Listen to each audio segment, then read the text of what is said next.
Perkenalkan, nama saya Nuranisa Hasan dari kelas 11 MIA 2 akan menjelaskan pengertian bahan bakar alternatif. Energi alternatif adalah istilah yang merujuk kepada semua energi yang dapat digunakan untuk menggantikan bahan bakar konvensional.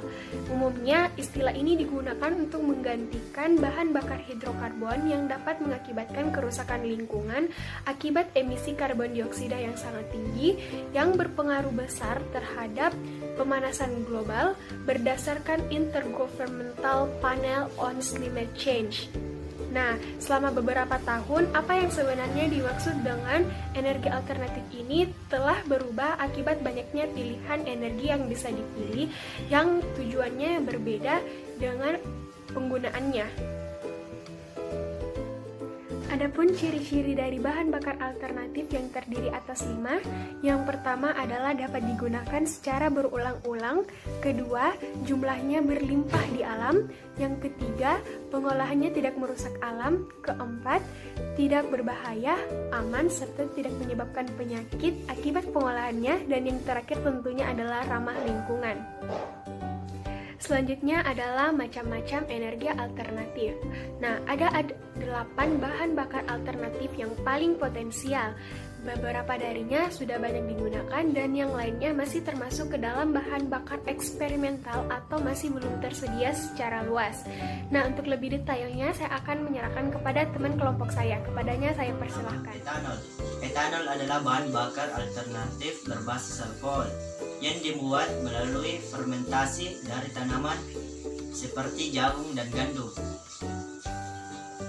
Etanol dapat dicampur dengan bensin untuk meningkatkan kadar oktan bahan bakar dan meningkatkan kualitas emisi. Gas alam. Gas alam merupakan bahan bakar alternatif yang sudah tersedia di negara, baik di rumah maupun di bisnis. Ketika digunakan dalam kendaraan, baik motor maupun mobil, gas alam lebih sedikit emisi berbahaya daripada bensin dan diesel. 3. Listrik. Listrik dapat digunakan sebagai bahan bakar alternatif, contohnya seperti baterai. Kendaraan listrik menghasilkan tenaganya melalui baterai tersebut yang dapat disulam melalui tenaga listrik standar. Bahan bakar ini dapat menghasilkan tenaganya tanpa melalui pembakaran maupun polusi. Namun, sebagian dari tenaganya dapat dihasilkan dari batu bara dan meninggalkan gas karbon. Hidrogen. Hidrogen sebagai bahan bakar alternatif. Hidrogen juga dapat dicampur dengan gas alam untuk membentuk bahan bakar yang alternatif untuk kendaraan. Hidrogen juga dapat digunakan sebagai bahan bakar untuk kendaraan listrik. Namun, harga hidrogen masih sangat relatif mahal. 5. Propana. Sebagai bahan bakar alternatif, propana juga disebut sebagai bahan bakar gas cair atau LPG. Propana juga sudah banyak digunakan sebagai bahan memasak atau pemanas. Propana juga merupakan bahan bakar alternatif yang populer bagi kendaraan karena propana menghasilkan emisi yang lebih sedikit dibandingkan dengan bensin. 6. Biodiesel. Sebagai bahan bakar alternatif, biodiesel merupakan bahan bakar alternatif yang berbasis minyak nabati atau lemak hewan.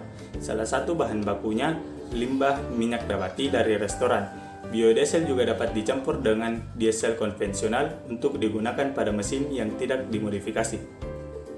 7. Metanol. Sebagai bahan bakar alternatif, metanol juga dikenal sebagai alkohol kayu. Dapat digunakan sebagai bahan bakar alternatif bagi kendaraan yang didesain bahan bakar M85, yaitu campuran 85% metanol dan 15% bensin, tetapi sudah banyak yang tidak memproduksi bahan bakar metanol. Namun metanol juga menjadi bahan bakar yang penting bagi masa depan. 8. P-series. Sebagai bahan bakar alternatif, P-series merupakan perpaduan dari bahan bakar etanol, gas alam cair, dan methyl tetrahidrofuran. Penggunaan P-series sangatlah mudah jika ingin dicampurkan tanpa ada teknologi lain. Tetapi hingga sekarang belum ada kendaraan yang menciptakan dengan bahan bakar fleksibel. Perkenalkan, nama saya Salsa Nabila dari kelas 11 ME 2. Jadi, di sini saya akan menjelaskan materi tentang manfaat bahan bakar alternatif. Yang pertama, bahan bakar yang banyak terdapat di alam, sehingga ramah lingkungan.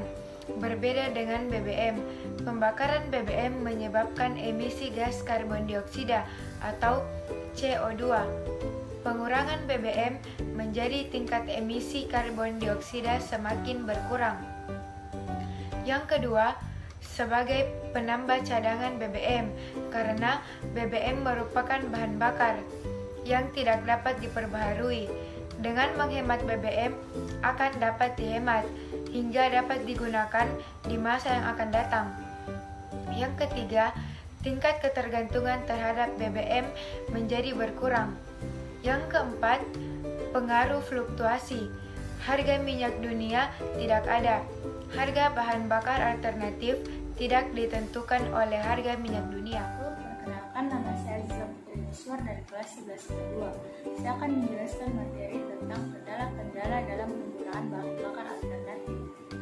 Walaupun sudah terbukti bahan bakar ini lebih baik, tetapi dalam pengaplikasiannya masih saja banyak kendala, yaitu yang pertama, tingkat ketergantungan masyarakat terhadap BBM masih sangat tinggi. Masyarakat lebih senang memakai BBM karena praktis. Dan yang kedua yaitu dukungan pemerintah terhadap penggunaan bahan bakar alternatif belum maksimal. Sekian pemaparan materi kami mengenai bahan bakar alternatif. Insya Allah bermanfaat untuk kita semua. Kurang dan lebihnya mohon dimaafkan. Billahi taufiq wal hidayah. Wassalamualaikum warahmatullahi wabarakatuh.